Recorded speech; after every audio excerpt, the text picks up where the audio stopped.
Hello students, आज हम एक और इंडिया की फिजियोग्राफी के बारे में पढ़ने जा रहे हैं which is called Western Ghats. इसके अंदर हम लोग पढ़ने वाले हैं कि from which states of India Western Ghats पास, इसके अंदर कौन से इंपॉर्टेंट फॉरेस्ट मिलते हैं, क्या हिल्स हैं, what is the pattern of rainfall and why it is so enrich and इसको यूनेस्को वर्ल्ड हेरिटेज साइट का भी दर्जा दिया गया है। So in this lecture we are going to discuss each and everything very elaborately. We will discuss each term properly, so please pay attention. We will start discussion on Western Ghat. Okay, so these are the some of the notes of the Western Ghats. First of all, before we start, we should know the location of Western Ghats. Western Ghats lie parallel to the western coast of the Indian Peninsula, western side. It borders the Arabian Sea. That is important. Arabian Sea के जो right side में पड़ता है border, that is called Western Ghats and it is parallel to the Western Coastal Plains. What is Western Coastal Plains? That we will discuss in the another module. So now let us start. What is Western Ghat? First of all, you should know the states through which Western Ghat pass. Number 1, Gujarat, Maharashtra, Karnataka, Tamil Nadu and Kerala. So this is very important that you should know the name of the states which comprises Western Ghats. Again I repeat, Gujarat, Maharashtra, Karnataka, Tamil Nadu and Kerala. Now the second most important point, which is very important, I'll show you in the map also. There are some isolated ranges. Isolated मतलब अलग अलग ranges है, एक ही Western Ghat is one of Western Ghat एक line है जिसके अंदर अलग अलग रेंजेस हैं अलग अलग प्लेसेस पे, मतलब it is not connected. Isolated means वो अपने आप में एक है, लाइक अजंता एक रेंज है, फिर एक सतमाला रेंज है, फिर बालाघाट है और एक हरिश्चंद्र है। So important ranges of Western Ghat, कभी कभी ये आपके कॉम्पिटिटिव एग्जाम्स में क्वेश्चन आता है कि what are the ranges in Western Ghat. So it's Ajanta, Satmala, Balaghat and Harishchandra. Now the next question is कि what is the highest peak, name the highest peak, क्योंकि बहुत सारे हैं। What is name the highest peak of the Western Ghat, तो वो कौन सा है? अनाईमुड़ी। कौन सा है? Anamudi. Now it is important, what is the basic difference between Western Ghat and eastern Ghat. Western घाट जो होते हैं वो क्या होते हैं? It is a continuous range, it is a continuous range and it has only 2 passes or 3 passes basically, otherwise it is a continuous range. Continuous range means that it has no breakage. तो 2-3 important passes जो हैं वो कौन से हैं? एक तो है Thal Ghat, Bor Ghat and Pal Ghat. Now you should know ये घाट जो हैं, जो ये गैप्स हैं, ये कहाँ पर कौन सी सिटी के बीच में लाई करते हैं। जैसे कि हमने यहाँ पे देखा कि ये जो थाल घाट है ये बिटवीन मुंबई एंड नासिक है, भौर घाट जो है वो क्या है? बिटवीन मुंबई एंड पुणे है, and Palghat is between the Nilgiri hills and Annamalai hills. I think you are clear with this names. Okay, now we are going to discuss the rainfall pattern. Now this is very important. Please listen it very carefully. बहुत ध्यान से सुनिएगा इस बात को कि ये जो जितने भी स्टेट्स आ रहे हैं वेस्टर्न घाट्स पे, इनके अंदर जो रेनफॉल पैटर्न है, जो रेनफॉल पैटर्न का वेरिएशन है वो क्यों है, why there is a variation in the rainfall pattern, that we will discuss. तो जो रेनफॉल पैटर्न है वेस्टर्न घाट्स में वो क्या है? They are quite different. जैसे कि अगर हम गुजरात की बात करें, गुजरात के नीचे महाराष्ट्र है, तो गुजरात और महाराष्ट्र में जो घाट्स बने हैं वहाँ पे जो आपको रेंजेस हिल्स मिलेंगे वो क्या है? एक तो स्टीप है और नैरो है, छोटे छोटे हैं। Narrow means the gap between the ranges, it is very narrow and steep मतलब जो उसका स्लोप है तो वो क्या है? स्टीप है। तो उसकी वजह से क्या होता है कि जब भी उस पर विंड्स टकराती हैं तो there is a good rainfall, orographic rainfall. फिर अगर हम और नीचे जाएं तो जो वेस्टर्न घाट्स के नीचे और जो स्टेट्स हैं जैसे कि कर्नाटका है, वहाँ पर जो रेंजेस है वो क्या हो जाती है? Broad and gentle slopes. तो स्लोप अगर जेंटल है तो ज़्यादा कोई फर्क नहीं पड़ेगा क्योंकि it is very easy, smooth है। और अगर हम और नीचे जाएं तो क्या होगा? केरला। अब केरला में एक प्रॉब्लम है, जैसे कि अभी तक हमने डिस्कस किया कि ये जो गुजरात है, महाराष्ट्र है, फिर ये आपका जो कर्नाटक है, इन सब के अंदर जो है almost Western Ghats are continuous, that means there is no gap between the ranges. But when you come across in the state Kerala, Kerala के अंदर आपको जो रेंजेस मिलेंगी वहाँ पे जो हिल्स हैं वो क्या है, आइसोलेटेड है, मतलब वो हिल्स आपस में कनेक्टेड नहीं है, उनके बीच में गैप है। There is a great distance between the gaps. So एक तो ये आपकी बात हो गई। अब इससे हम देखेंगे कि जब विंड्स पड़ती हैं तो क्या होता है। जैसे कि आप यहाँ पे देख सकते हैं, when winds enter through Arabian Sea to Maharashtra, क्योंकि मैंने आपको बताया महाराष्ट्र में क्या है, हिल्स क्या है, स्टीप, हिल्स क्या है, स्टीप। जब स्टीप है तो जब वो टकराएंगी रेनफॉल, जब विंड्स उसमें टकराएंगी तो क्या होगा, ओरोग्राफिक रेनफॉल होगा। ओरोग्राफिक रेनफॉल में मैंने आपको बताया था कि दो साइड होती हैं, जिस साइड पे विंड टकराती है पहाड़ पे उसको कहते हैं विंडवर्ड साइड, और जो अदर साइड होती है उसको कहते हैं लीवार्ड साइड। तो विंडवर्ड साइड में क्या होगा, खूब सारी बारिश हो जाएगी, और जो उसके राइट साइड वाला पार्ट है, ईस्टर्न पार्ट, वो क्या होगा, रेन शेडो रीजन होगा। और उसकी वजह से क्या होगा, वेस्टर्न घाट का जो राइट वाला पोर्शन है महाराष्ट्र का वो होगा ड्राई, और जो लेफ्ट वाला पार्ट होगा वो क्या होगा, वेट, क्योंकि वहां पे क्या हुआ है, अच्छी खासी बारिश हुई है। और अगर हम केरला की बात करें, क्योंकि केरला के अंदर ये जो इंपॉर्टेंट फैक्टर है, दैट इज वाई मैंने इसको अंडरलाइन किया है, आप बहुत ध्यान से सुनिएगा। केरला के अंदर जो है वो गैप्स हैं, sorry, in Kerala gaps are there between different ranges, so it blocks less air.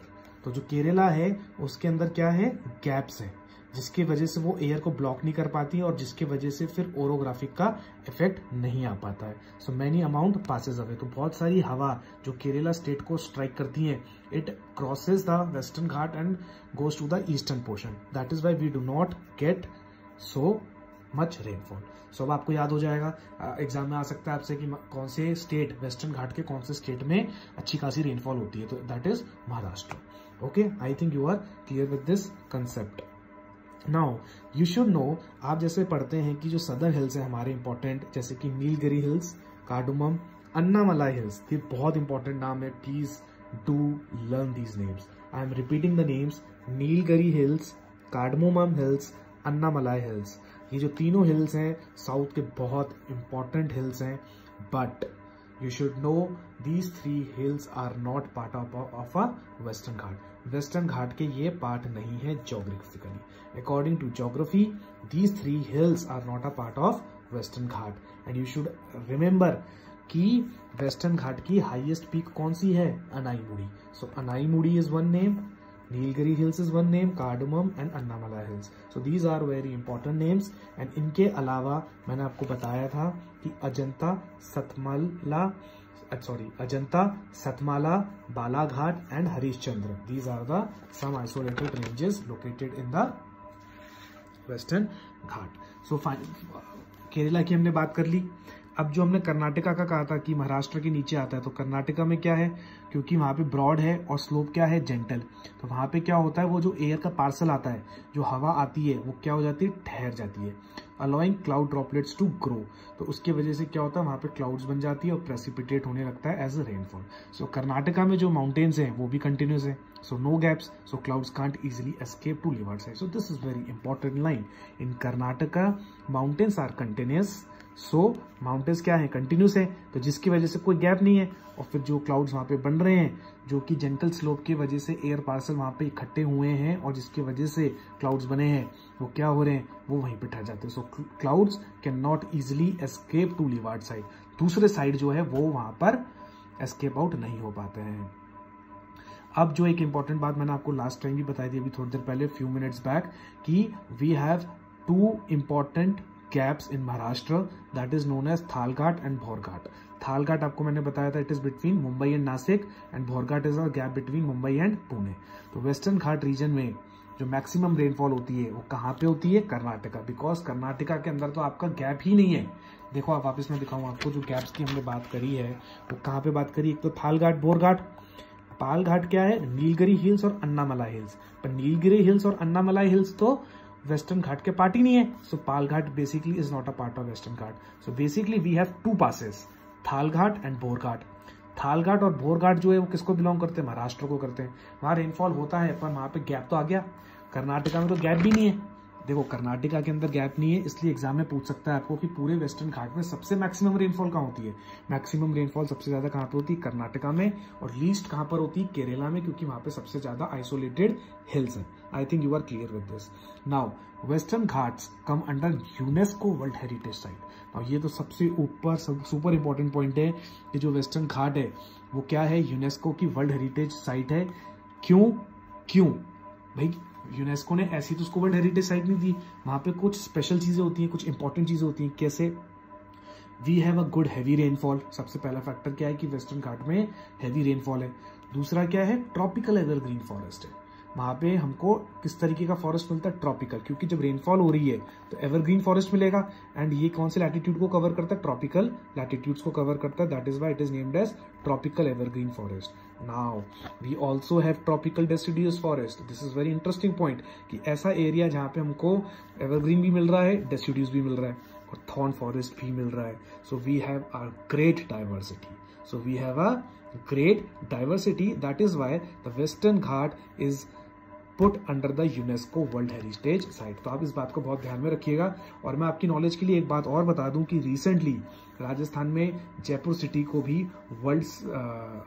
UNESCO ने उसको वर्ल्ड हेरिटेज के अंदर लिस्ट में डाला है, जयपुर सिटी को। So Jaipur is now come under the category of UNESCO World Heritage Site. Okay, so this is very important that you should know. Now another important point of Western Ghat. So आप देख रहे हो कि Western Ghat के अंदर हमको कितने important points मिल रहे हैं। So अब हम देख सकते हैं कि जो वेस्टर्न घाट है उसमें क्या हो रहा है, कर्नाटका, तमिलनाडु और केरला, ये तो आपको याद हो जाने चाहिए तीनों स्टेट्स। तो कर्नाटका, तमिलनाडु और केरला, इन तीनों के ये जो एडजॉइंट पॉइंट है, यहाँ पर एक इंपॉर्टेंट फॉरेस्ट मिलता है जिसको बोलते हैं शोला फॉरेस्ट। क्या बोलते हैं इसको, शोला फॉरेस्ट। आप याद कर लेना इस नाम को। और इसके साथ जो जुड़े हुए नेशनल पार्क हैं, एग्जाम में UPSC, IAS, RAS, in every exam, even in the school 9th and 11th geography के अंदर आपको ये मिलेगा कॉन्सेप्ट। एंड आपको ये बहुत अच्छे से याद होना चाहिए। Being a citizen of India, you should know the physiography of R India. Okay, now let us discuss more about this Shola forest. What is it? So basically Shola forest जो है, it is located very unique biodiversity. यहाँ पर आपकी बहुत unique biodiversity है। और जो ये शोला फॉरेस्ट है, it is a tropical mountain forest. अब हमने टाइप ऑफ फॉरेस्ट के अंदर पढ़ा था that I am going to prepare a module on it about the tropical rainforest, tropical deciduous forest, tropical evergreen forest, mountain forest, conical forest, thorn forest, everything we will discuss but later on. But अभी के लिए आप ये जान लीजिए कि ये जो शोला फॉरेस्ट है, शोला फॉरेस्ट के अंदर कौन सा मिलता है, ट्रॉपिकल माउंटेन फॉरेस्ट। माउंटेन का मतलब क्या हुआ, माउंटेन नाम से पता चल रहा है माउंटेनियस रीजन। इसका मतलब हमको पता ही है कि इस वेस्टर्न घाट के अंदर तो बहुत सारे हिली स्टेशंस हैं, तो it is a part of mountain region, so it is a mountain forest. Stunted trees are found here. Okay, stunted है, वहां की जो ग्रोथ है स्टंट हो रखी है, रुकी हुई। ओके, अब देखना बहुत इंपॉर्टेंट पॉइंट है एग्जाम के पॉइंट ऑफ व्यू से। This Ghat is very important. I am telling you the Western Ghat is very very very important. 3 national parks are also located adjoint of Karnataka, Kerala and Tamil Nadu region. अब ये जो कर्नाटक, केरला, तमिलनाडु, जैसे मैंने आपको बताया था ना, कर्नाटक, तमिलनाडु और केरला के पास में शोला फॉरेस्ट है। ये कह रहा है कि ये 3 नेशनल पार्क भी लोकेटेड हैं कर्नाटक, केरला और तमिलनाडु के रीजन में। ये आपको याद हो जाना चाहिए, बंदीपुर, व्यांद और मुडुमलाई। वापस मैं बता रहा हूं, Bandipur, Wayanad and Mudumalai. Keep repeating, Bandipur, Wayanad, Mudumalai. तो बंदीपुर कहां पर है, कर्नाटका में, व्यांद कहां पे है, केरला में है, और फिर मुडुमलाई क्या है, तमिलनाडु में। तो आप क्रोनोलॉजिकल ऑर्डर में याद करिए, जैसे कि आपको इंडिया मैप में सबसे पहले कर्नाटक आता है, फिर केरला, फिर तमिलनाडु। तो बंदीपुरम, व्यांद और मुडुमलाई, बंदीपुरम, व्यांद और मुडुमलाई करते रहोगे तो आपको याद हो जाएंगे। These 3 are very very very important national park, so you should learn. Now अगर इतने सारे फॉरेस्ट हमको मिल रहे हैं, इतनी सारी चीजें हमको मिल रही हैं, तो वहां पे कल्टीवेशन भी अच्छा हो रहा होगा। सो हमको ये पता होना चाहिए कि वो ये जो रीजन है वेस्टर्न घाट, वो किस चीज के लिए फेमस है। So now you should no this. जो तमिलनाडु है हमारा, वहां पे टी और कॉफी बड़ा इंपॉर्टेंट है। जैसे कि हम लोग कॉफी कल्टीवेशन में हम लोग वी विल डिस्कस डिटेलिंग कि बाबा बुडान हिल्स के अंदर यूरोपियंस आए थे और उन्होंने कॉफ़ी के सीड्स को उगाया था, जिसके वजह से this reason is very rich in growing of coffee. You can see Tamil Nadu is a good source of coffee, Karnataka is a good source of coffee. So Karnataka में रबर, कॉफी, कैश्यू प्लांटेशंस होती हैं. और केरला में क्या है? Spices. Now this is another important. Indonesia में आपको पता है स्पाइसेस इंपॉर्टेंट है. So spices is important crop कि जिसका ट्रेडिंग करते हैं and people trade because to for their earning. तो कंट्रीज के पास अगर स्पाइसेस हैं so they do important export of spices. तो आप इसके बारे में भी डिटेलिंग पढ़ सकते हैं स्पाइसेस के बारे में कि why it is so important. और जो हमारे यूरोपियंस हैं they showed their interest in spices also. So these are the things which we have discussed for the Western Ghats. So एक मैं क्विक रिवीजन दे रहा हूँ कि हम लोगों ने कौन कौन से पॉइंट्स याद किए. सबसे पहले हमने बात कर ली थी कि वेस्टर्न घाट किन किन स्टेट्स में कवर होता है. फिर हमने बात करी थी कि कौन कौन से आइसोलेटेड रेंजेस हैं, जैसे कि अजंता, सतमाला, बालाघाट, हरिश्चंद्र. इसकी हाईएस्ट पीक के बारे में हमने बात करी. हमने बात करी कि महाराष्ट्र के अंदर 2 पासेज हैं, थालघाट और बोरघाट. ठीक है. फिर हमने रेनफॉल पैटर्न की बात करी, जिससे हमको पता चल गया कि भैया कर्नाटका के अंदर सबसे मैक्सिमम होती है और केरला के अंदर सबसे मिनिमम होती है. उसके बाद हमने क्या डिस्कस किया? हमने डिस्कस किया शोला फॉरेस्ट का कि भाई कर्नाटक, तमिलनाडु और केरला है, इन तीनों के पास में शोला फॉरेस्ट है और बहुत यूनिक बायोडाइवर्सिटी है.